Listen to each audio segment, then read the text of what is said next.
Olá, seja muito bem-vindo ao Portfólio Global. Aqui a gente vai falar sobre diversificação, as oportunidades que o mercado internacional oferece para os investidores brasileiros, os principais produtos que podem fazer você acelerar os seus retornos. Eu sou Felipe Nascimento, aqui comigo está o Alan Gani. Seja muito bem-vindo, Alan Gani. Tudo em ordem? Tudo em ordem, Felipe. Um prazer estar aqui nesse programa Portfólio Global. Vamos com tudo. É isso aí. Hoje o assunto, Gani, é a China. A gente tem falado do cenário lá no país asiático já há algum tempo, principalmente por algumas movimentações que o governo do país tem feito aí nos últimos meses. A gente viu um aperto maior, uma regulação em setores como tecnologia, educação. Depois veio o minério de ferro e mais uma vez o governo forçando o preço da commodity para baixo. Chegou a cair abaixo aí dos $100 a tonelada. Na última semana a bola da vez foi a Evergrande, aquela chinesa gigante da incorporação, mexeu com os mercados em todo o mundo, também risco de calote dos credores e até agora ainda não pagou as parcelas que devia. Isso colocou os investidores em sinal de alerta. E a última, para completar aí do país asiático, pelo menos até agora, foram cortes em energia elétrica, os apagões ameaçando o abastecimento aí da cadeia global. E aí, diante de todo esse cenário, grandes bancos já começaram a rever o crescimento do PIB da China em 2021, alguns deles até já projetando abaixo dos 8%.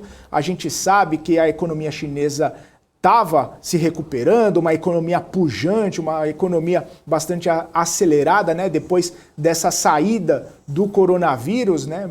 Exportando muita coisa, demandando muita matéria-prima, inclusive aqui do Brasil também, mas com todo esse cenário, várias questões acontecendo, a gente vê já uma desaceleração e isso, em efeito dominó, claro, trazendo outras economias. E aí, Gani, com tudo isso acontecendo, duas perguntas vêm à mente do investidor.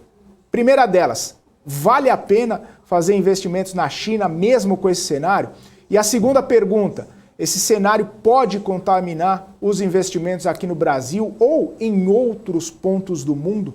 Vamos começar falando sobre isso. Gani, e aí, vale fazer investimento na China? Vamos lá, Felipe, belo resumo que você trouxe. Quando a gente pensa em diversificação internacional, a gente tem que buscar correlação. A gente tem que buscar aquilo que a gente não tem no país. A economia brasileira, ela é muito dependente da economia chinesa.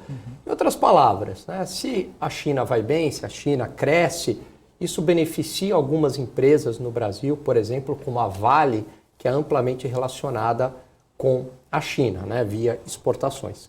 Então, eu vou buscar aquilo que falta no Brasil.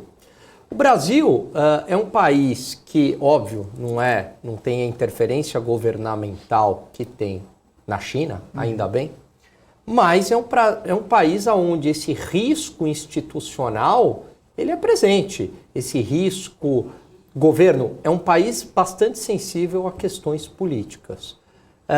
Então, eu vou buscar países, na minha lógica, aonde eu não tenho tanto este risco político, aonde eu não tenho este risco institucional, aonde eu tenha mais liberdades econômicas, direitos de propriedade respeitados. Então, isso eu não vou encontrar na China. Eu, na minha visão, não gosto de investir em país onde a presença do Estado é muito forte, porque tem uma variável que eu não consigo controlar, que é justamente, né, o Estado, os burocratas acordam ali num determinado dia e falam, bom, o lucro, como aconteceu, o lucro agora de empresas do setor educacional, né, não tem que dar tanto lucro, agora tem que ser distribuído, não sei o quê, acabou. Né? E a empresa passa a valer bem menos da noite para o dia. O mesmo aconteceu com tecnologia. Além disso, você tem agora uma série, e eu acho que o maior problema é a intervenção do governo chinês, mas você tem um risco grande aí do tamanho desta bolha no mercado imobiliário chinês. Quantas Evergrandes não tem por aí? Então, respondendo objetivamente a pergunta, eu não investiria em China. Legal. Ô Gani, e a segunda pergunta é esse risco de contaminação dos mercados globais, inclusive do mercado brasileiro, justamente por conta dessas interferências, justamente por conta dessa desaceleração da economia chinesa. Isso aí pode vir uma reação em cadeia, pode trazer algum tipo de problema para os investidores que estão diversificados geograficamente, mas não necessariamente na própria China? Eu acho que sim. A China acaba representando um risco sistêmico, Felipe, na medida em que é um grande player mundial. Então vamos pensar só pegando o caso da Evergrande, por exemplo, né? Se há uma quebra da empresa, significa que credores internacionais, inclusive, não só chineses, não irão receber. Né? E aí esses credores não recebendo, talvez tenham fornecedores atrelados a esses credores que também talvez terão aí dificuldade de pagamento. Né? Uma empresa dessa quebrando vai demandar menos da siderurgia. A siderúrgica demanda menos minério de ferro. Isso acaba afetando Brasil. Fora um efeito, né, diria que psicológico no mercado de contaminação das expectativas. Né? Quer dizer, não necessariamente um efeito real, mas, opa, peraí, a China está quebrando e aí todo mundo já começa a ficar mais avesso ao risco no mundo. Mas, independentemente deste efeito de expectativas, você tem um efeito na economia real. Né? Então, na medida em que a empresa passa a demandar menos, né, das siderúrgicas, porque ela vai deixar de existir e as siderúrgicas demandam menos minério de ferro e a empresa não paga os seus credores. E eu acredito que o governo chinês está tentando fazer assim, se for para dar um socorro, ele vai dar um socorro em quem? Ele vai dar um socorro nas pessoas que compraram os apartamentos financiados, não deixar essa pessoa na mão até para dentro da lógica de manter a estabilidade numa ditadura. Agora, quem que acaba sendo prejudicado? Serão aí os investidores, principalmente os credores internacionais. Né? Então, eu acho que há um risco real aí. Eu acho que assim, o que o governo chinês está tentando fazer é injetar o máximo de liquidez no sistema para evitar né, que isso se alastre, né, dando boas condições de crédito para os credores ali na China, não quebrarem, né? Então, juro barato, em outras palavras, mas e deixando a empresa pagar o preço. Eu acho que o governo está tentando fazer isso, né? Salva os clientes, salva o sistema financeiro, mas deixa a empresa acabar pagando o preço aí. Maravilha. Ô Gani, você separou um gráfico aí pra gente, né? Vamos trazer esse gráfico aí, inclusive é importante a gente dar uma olhada nele. Conta aí pra gente. Olha só que interessante, isso é o peso do setor imobiliário no GDP, né, no crescimento econômico, né, no PIB, por países. Se a gente olhar a China, é um país onde a construção civil, o setor imobiliário, ele tem um peso muito grande, chega a bater ali quase 30%, chegou a bater, diminuiu um pouco, quase 30% do PIB. Então, imagine o seguinte, e aí respondendo também a pergunta anterior, Felipe, se há uma quebradeira no setor imobiliário e eu acho que o grande risco que hoje está na mesa em relação à China, quer dizer, será que não existem outras empresas igual a Evergrande? Já estão falando, né, em outras empresas. Então, numa quebradeira, num setor que representa 30% do PIB aproximadamente, isso acaba tendo um efeito sobre demais setores. É muito significativo, né? E tendo efeito sobre demais setores e sobre o próprio setor de construção civil, a China é um player mundial, vai acabar afetando, porque ela é uma grande demandante, uma grande compradora, então vai acabar afetando os demais países, principalmente aqueles como o Brasil, exportadores de commodities.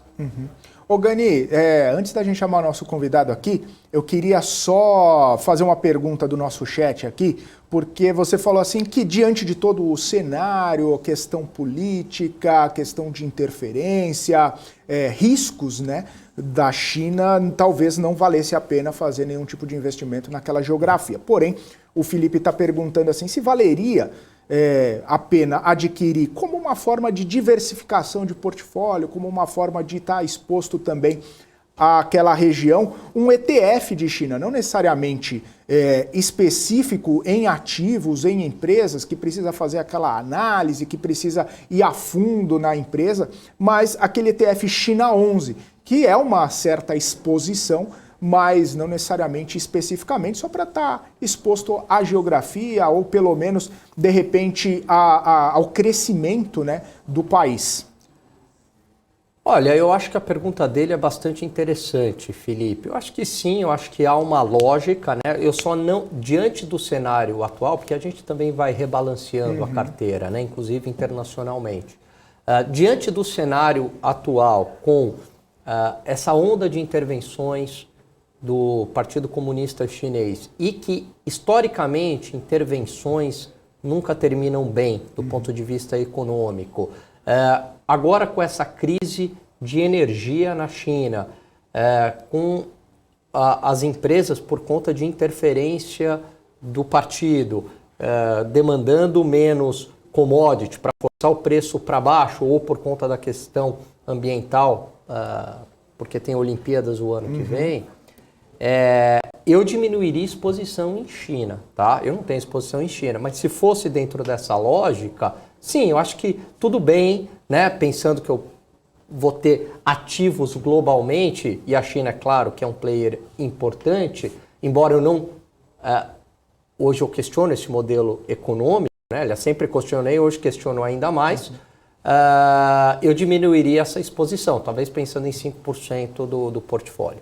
Maravilha. Vamos chamar então o nosso convidado aqui para a gente incluí-lo nesse bate-papo aqui. O Roberto Atush está por aqui, especialista em bolsa da On Research.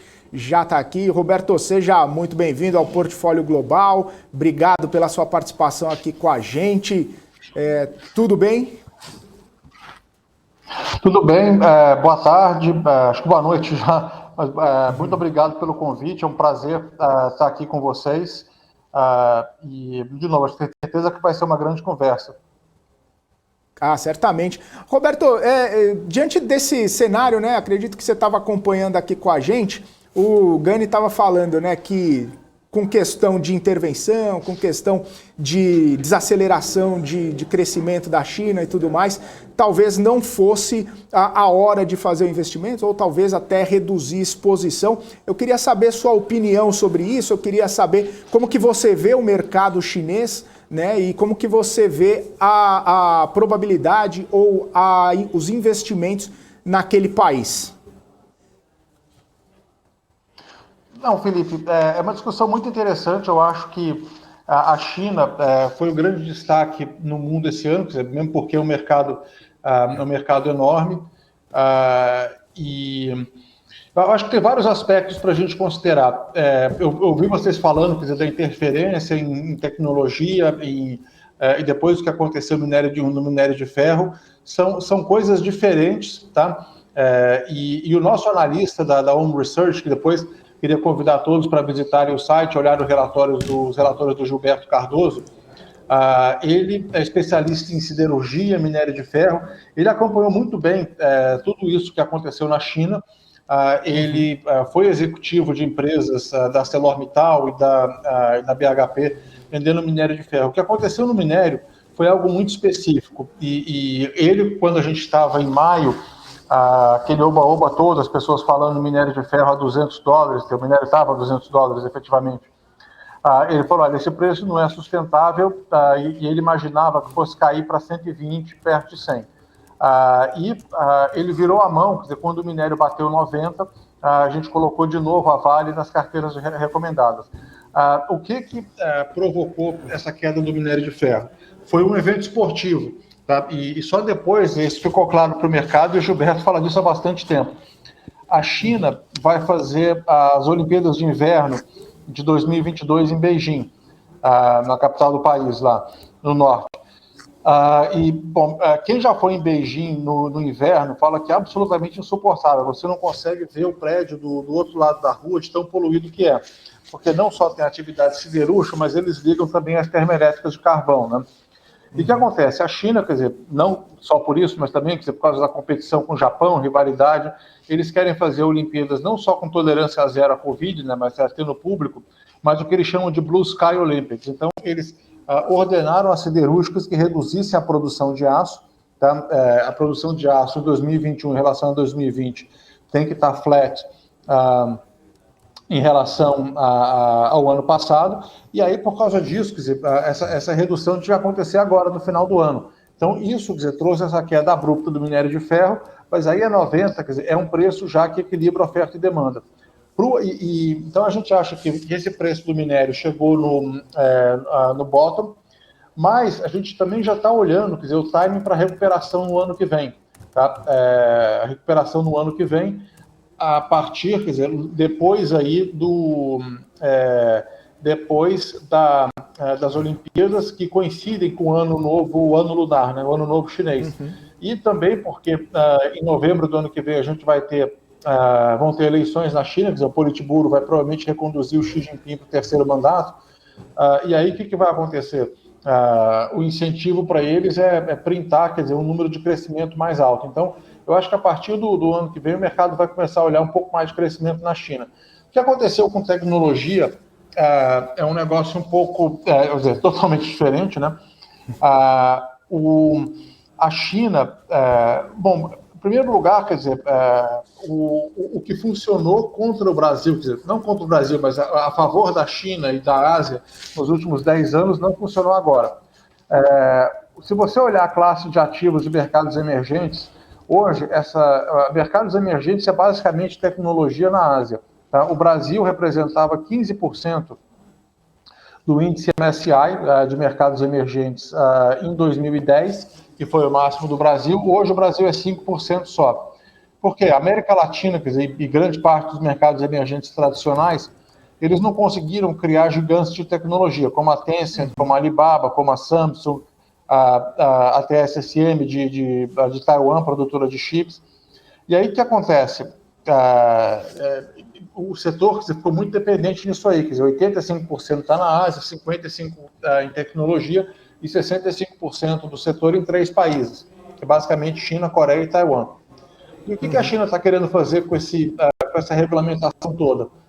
O que ela quer, na verdade, ela quer redirecionar, tudo bem, você pode argumentar que tem outras formas de fazer isso, mas ela quer redirecionar o seu capital humano de coisas como gaming, mídia social, para outras áreas, quer dizer, para hardware, para inteligência artificial, para robótica.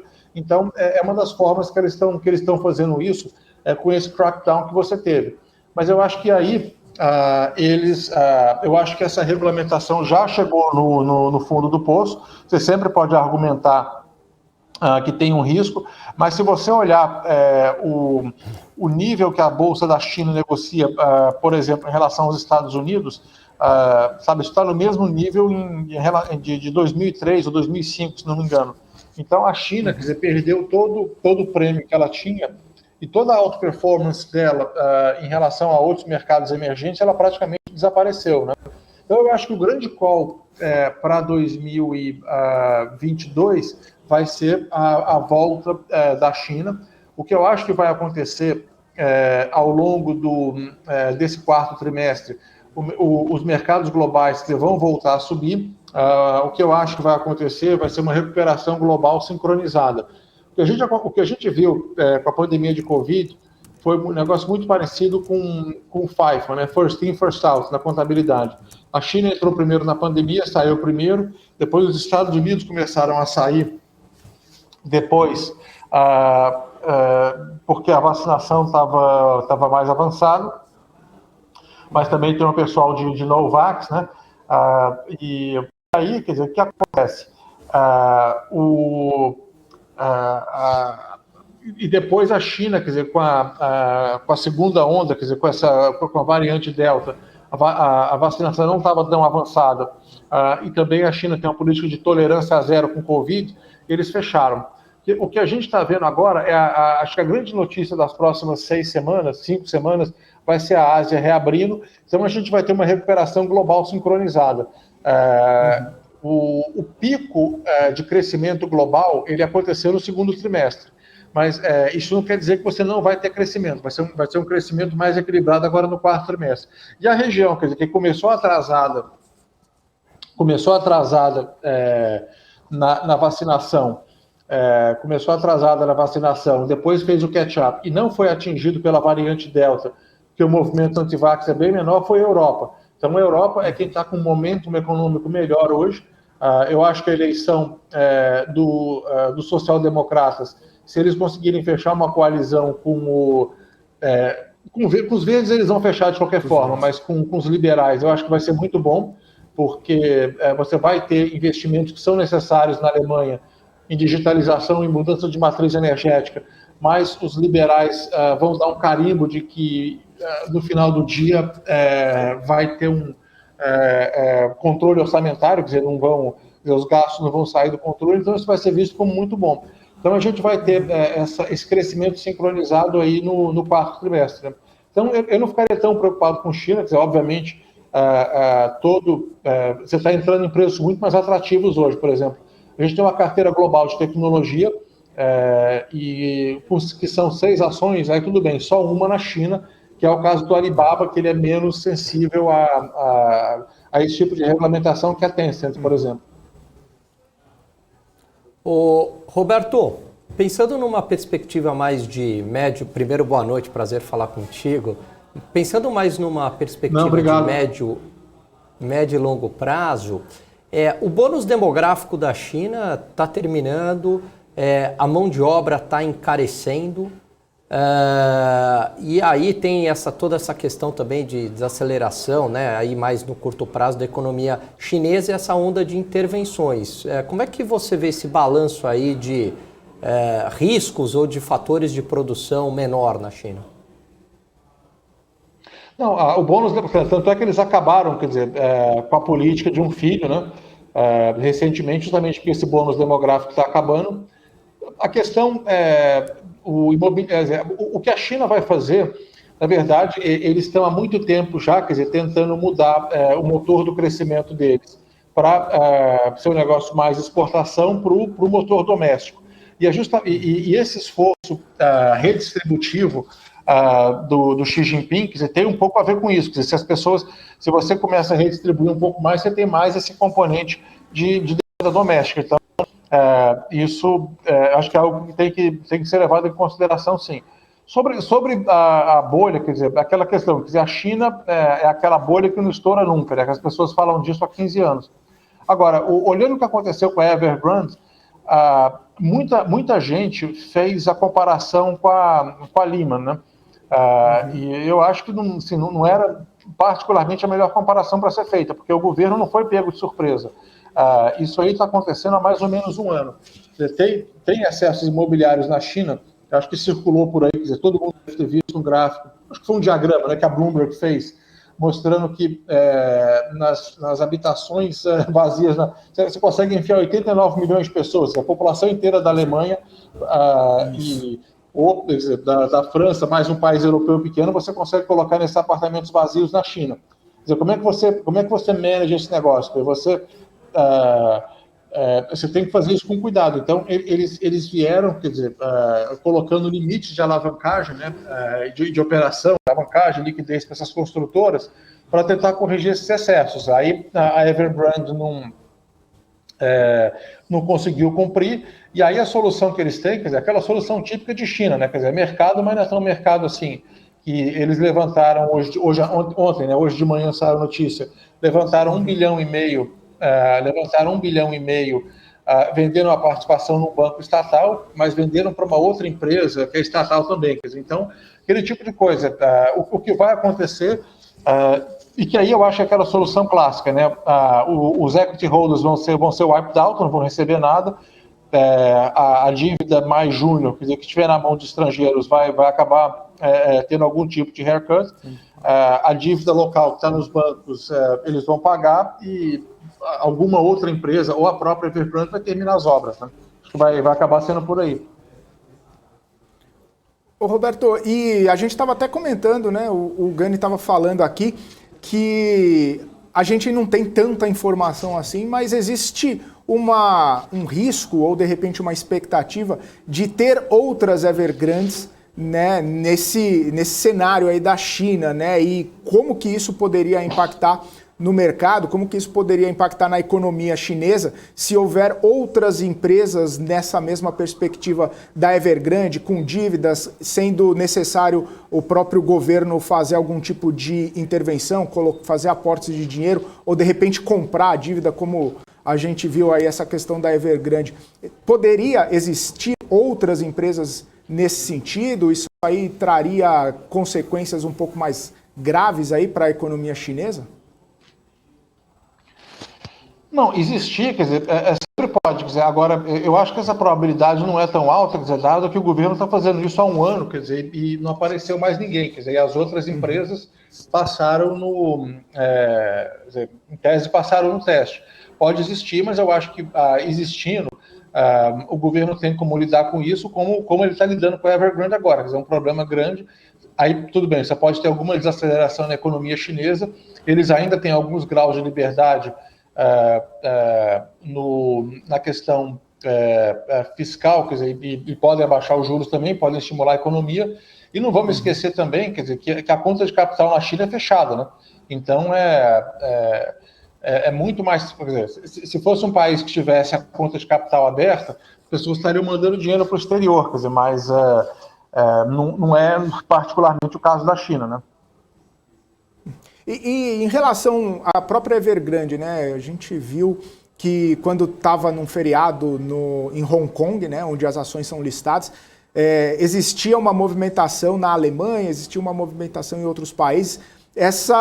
Como que funciona isso? Você tem conhecimento, Roberto, de como que funciona essa participação em outras localidades? E aí a minha pergunta vai no sentido também do seguinte: as empresas chinesas, né, que poderiam sofrer ou com uma intervenção ou que poderiam ter algum tipo de abalo por conta de toda essa desaceleração em mercados globais, como que ficariam essas ações, como ficariam essas empresas, até para os investidores que têm esse interesse de fazer uma diversificação nessas empresas?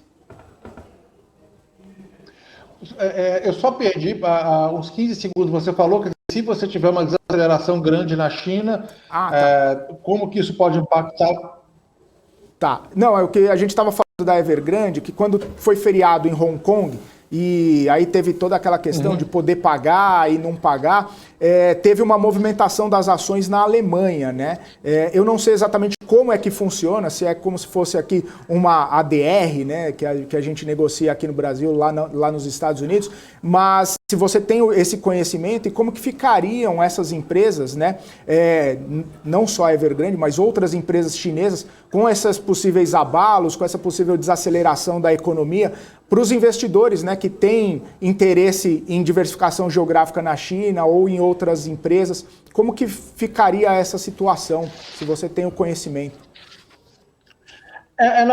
Nesse caso, Felipe, na Alemanha, quer dizer, lá no DAX, quer dizer, você, da mesma forma que as ações da Apple negociam lá, quer dizer, é como se fosse um BDR, né? Então, eles têm esses recibos que negociam lá, que foi o que aconteceu quando o mercado de Hong Kong está fechado. Eu acho assim, se você tiver uma desaceleração grande na China, o que vai acontecer, qual que é o efeito natural? Você vai ter uma preocupação muito grande com o crescimento global, e aí você vai ter aquilo que a gente chama de reflation trade sendo deflacionado. Então, quer dizer, uma preocupação com o crescimento na China, você vai afetar o mundo todo. Algumas ações mais, alguns mercados mais, outros menos. Então, aqueles mercados que são mais procíclicos, que são mais alavancados em crescimento. Então, por exemplo, um mercado que é muito procíclico, a Alemanha, porque são empresas exportadoras, o Japão são empresas exportadoras, a Suécia também é um mercado muito procíclico. E a própria composição dos índices, ele tem muito do que a gente chama de value e não growth. E aí, num movimento desse, o que acontece? Você tem aquela fuga para a qualidade. O que é a fuga para a qualidade? Todo mundo corre para o título de 10 anos americano, tá? Que é o principal porto seguro, né? E aí o que acontece? Os yields dos treasuries caem, e aí o que vai ser relativamente visto tem como porto seguro, que vai performar bem, são as Big Techs americanas. Por quê? Porque essas ações, essas Big Techs americanas, na verdade, isso aí é um play, quer dizer, long duration, né? Então, porque os fluxos de caixa estão lá na frente, quanto mais baixas forem as taxas longas, maior é o valuation dessas empresas. Então, nesse cenário, quer dizer, a China desacelerou. Vamos supor que tem um crack, quer dizer, um problema sério de crédito na China, que o crescimento chinês vai se reduzir substancialmente. Ela vai cair para 4% ano que vem ou até menos. O que aconteceria num cenário desse? Você teria uma queda abrupta da expectativa de crescimento global, e aí, junto com essa queda, o rendimento dos treasuries americanos cairia bastante. Então, dentro das ações globais, o que seria relativamente um porto seguro seriam essas ações de tecnologia americanas. Por quê? Porque elas têm, a demanda delas é praticamente estável, né? Enfim, quando você fala de Google e Facebook, por exemplo, são, acho que, os maiores monopólios que a humanidade já conheceu.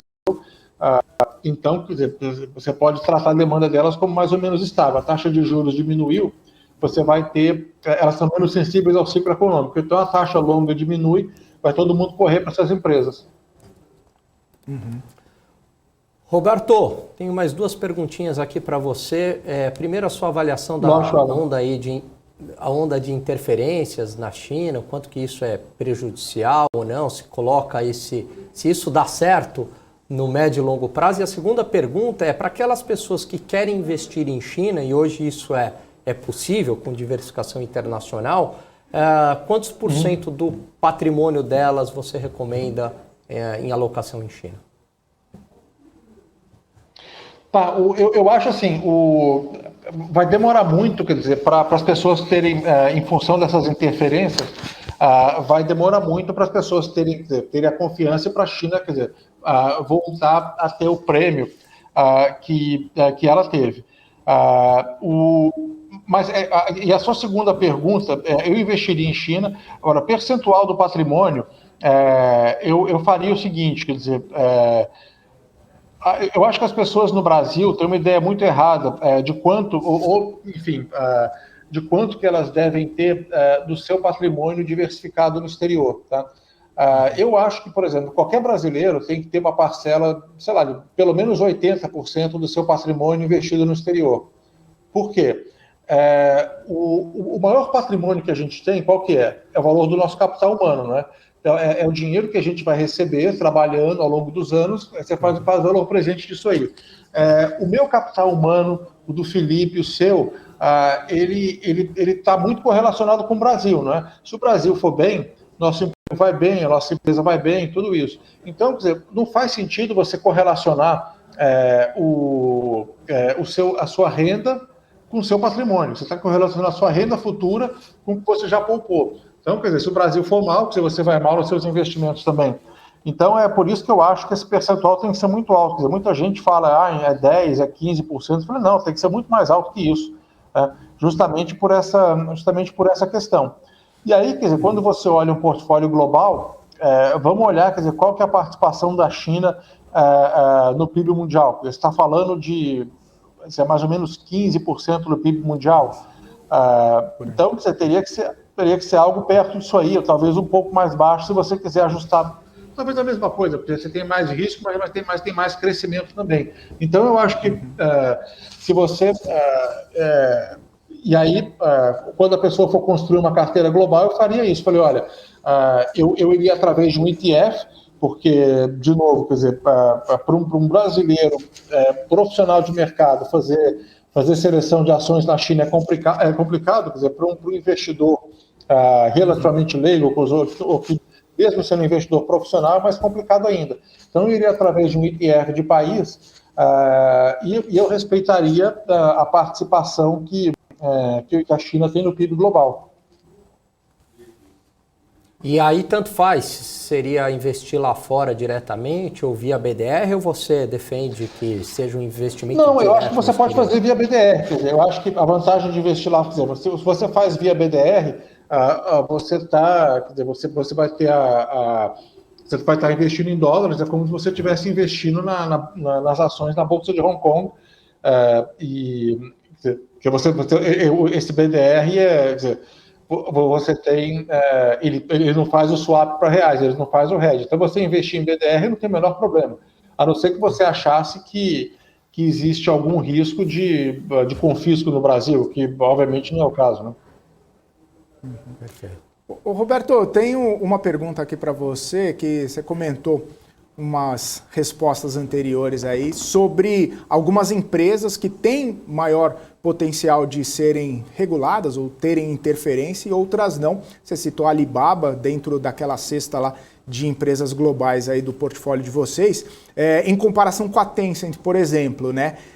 Para um investidor que estaria interessado em fazer esse tipo de exposição, a ideia é mesmo buscar algumas empresas que talvez não tenham esse tipo de exposição, ou cabe tudo nesse portfólio, nesses BDRs que você estava comentando agora com o Gani?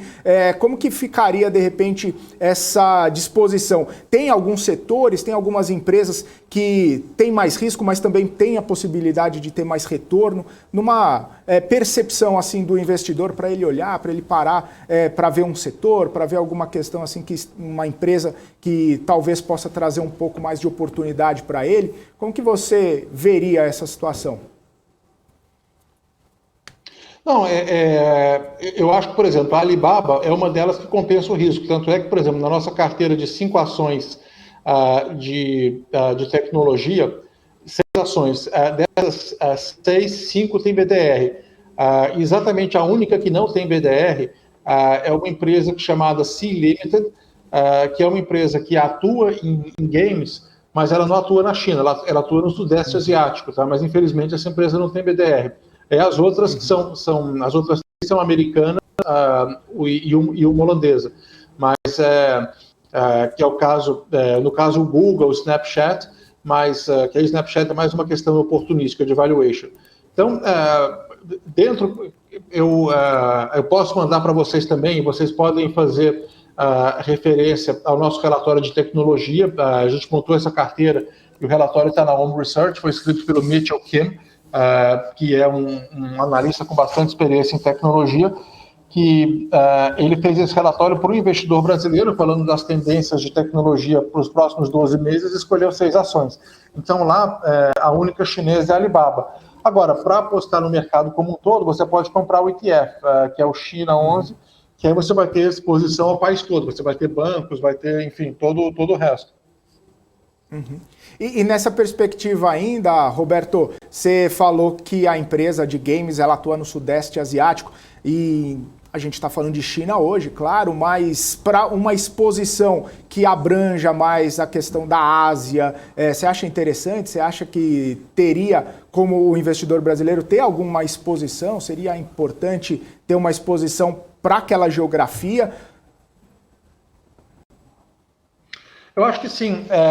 E se você olhar, se você quiser estar exposto a crescimento hoje, se você quiser estar exposto a crescimento, você tem que estar na Ásia, tá?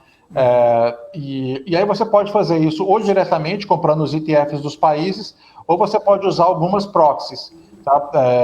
E aí, por exemplo, na próxima década, 1 bilhão de pessoas vão se juntar à classe média no mundo.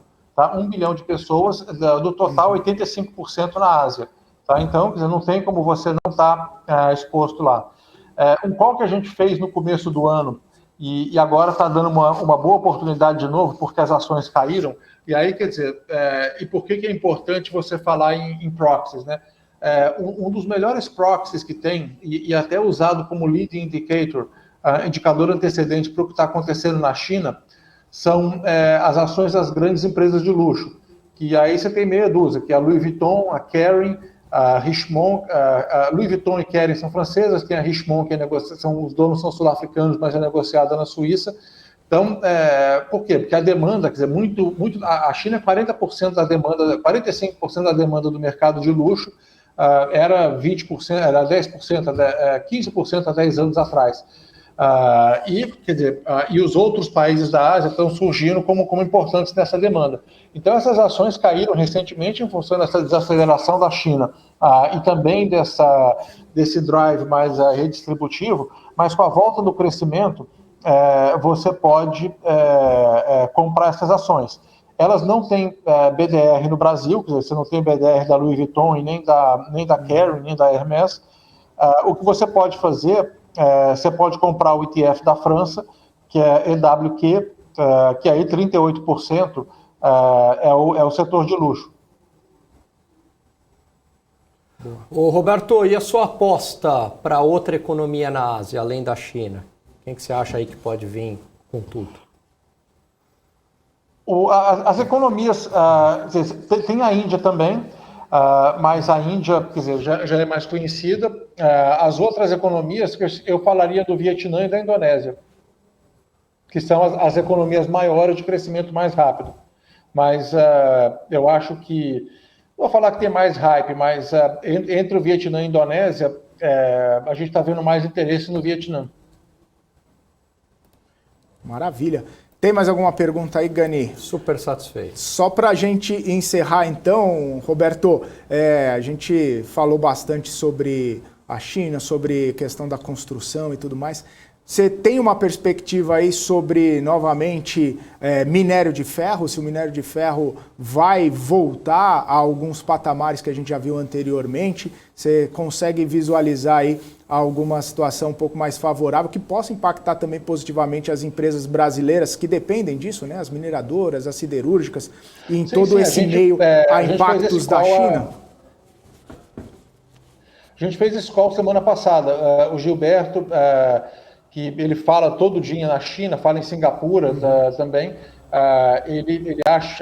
ele chamou o bottom lá de $90 no minério, acha que de 90 não passa, e a gente acha que, enfim, ele vai ficar, agora está oscilando em torno de 100, 110, e eu acho que a partir de março do ano que vem a gente vai começar, pode ver uma subida em direção a 150, dado que a produção de aço vai voltar a crescer na China depois das Olimpíadas. Mas o mercado sempre antecipa, né? Não vai, as pessoas não vão esperar março para comprar. E a Olimpíada vai ter céu azul? É o que eles querem, né? Saiu até no Blues, é deliberado isso, Blue Sky Olympics, é exatamente isso. Tá certo. Roberto, deixa suas considerações finais então para a gente aqui, por gentileza. Obrigado, Felipe, obrigado, Gani. Eu queria agradecer mais uma vez o convite. Queria convidar vocês para visitar o site da Home Research, ohmresearch.com.br, fazer o cadastro. A gente tem bastante conteúdo global. Eu acho que, de novo, tem bastante coisa acontecendo, quer dizer, mercado bastante fluido esses dias, um pouco nervoso com o Evergrande, também a questão do teto da dívida americana, quer dizer, que assim, volta e meia você tem essa ameaça de fecharem o governo, mas eu acho que vão acabar aprovando isso também, e o pacote de infraestrutura do Biden, mas a gente está com uma visão construtiva para os mercados globais. Eu acho que nesse quarto trimestre a gente vai ver uma reaceleração do crescimento, e as regiões que a gente gosta mais são Europa e Japão. Então é basicamente velho e bolsas de mercados desenvolvidos fora dos Estados Unidos, basicamente Europa e Japão. Então, obrigado mais uma vez, boa noite e estou à disposição. Até a próxima. Maravilha, obrigado. A gente que agradece, Roberto. Um abraço para você, até uma próxima. Seja sempre muito bem-vindo aqui na BMC. Um abraço, até a próxima.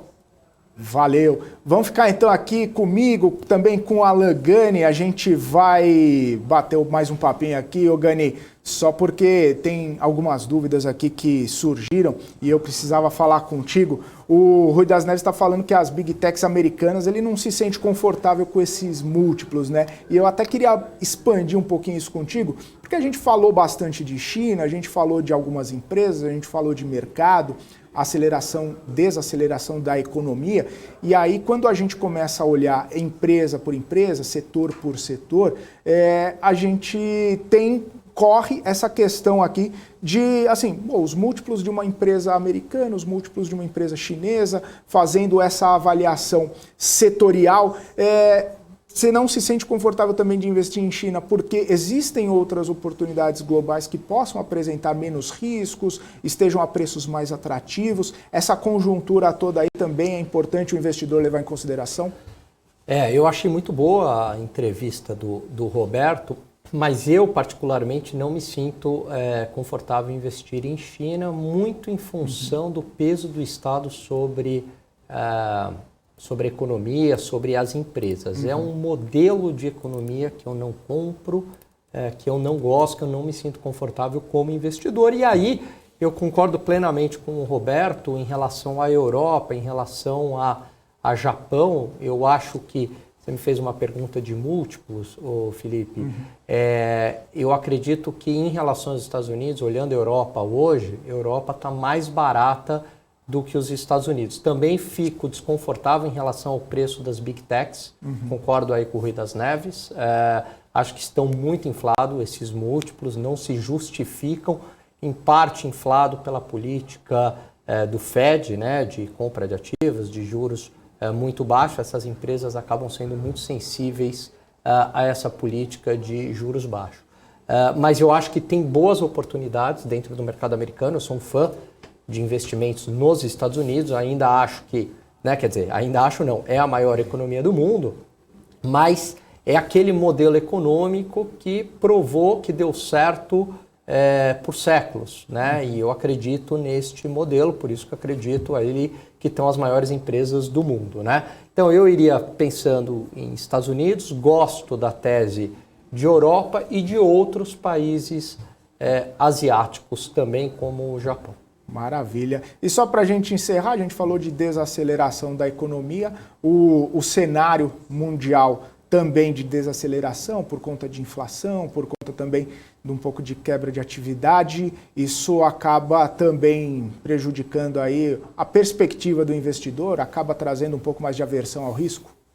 Total, né? Então, assim, Felipe, o que está na mesa, né? Bom, primeiro, já estava ali uma desaceleração da economia global. Ainda não tem, né, a questão de terceira, quarta onda de Covid, ainda bem, mas em função da própria pandemia, a desaceleração global, o tamanho dessa desaceleração global, e é onde a gente vê mais isso, onde preocupa, é justamente na China, revisando aí, bancos de investimento, revisando a taxa de crescimento para baixo. Lógico que vai crescer, mas cresce a uma taxa menor do que o esperado. Crise energética mundial, a gente falou, né, disso no programa da tarde. Então, o gás natural subindo fortemente na Europa, o petróleo subindo no mundo, energia elétrica, claro, e o combustível aqui no Brasil também, e crise energética na China, né? Inclusive com apagões. Então é outra variável aí que entra no radar. Além disso, a própria questão da Evergrande, que não foi resolvida, não houve ainda o pagamento do cupom para os credores internacionais, tem até o dia 23 de outubro, tecnicamente ainda não é default. Então está tudo isso na mesa e, por fim, já esquecendo, e que aí a minha tese de que o mercado não é tão eficiente quanto se pensa, quer dizer, todo mundo imaginava que teria ali o tapering, né? Quer dizer, estava tudo, está no preço, mas na hora que se concretiza ou quando está próximo da concretização, o mercado reage mal. Pô, peraí, como é que agora o mercado vai se segurar sem essa bolsa aí de estímulos, né, do Fed? Então, na hora que chega a realidade, há esta correção. Então, esse conjunto de fatores, é claro que tem penalizado aí as bolsas, inclusive, e aí, claro que tem reflexo para o Brasil. Maravilha, então. Gani, valeu então. Um forte abraço para você. A gente vai ficando aqui com o Portfólio Global. Até a semana que vem.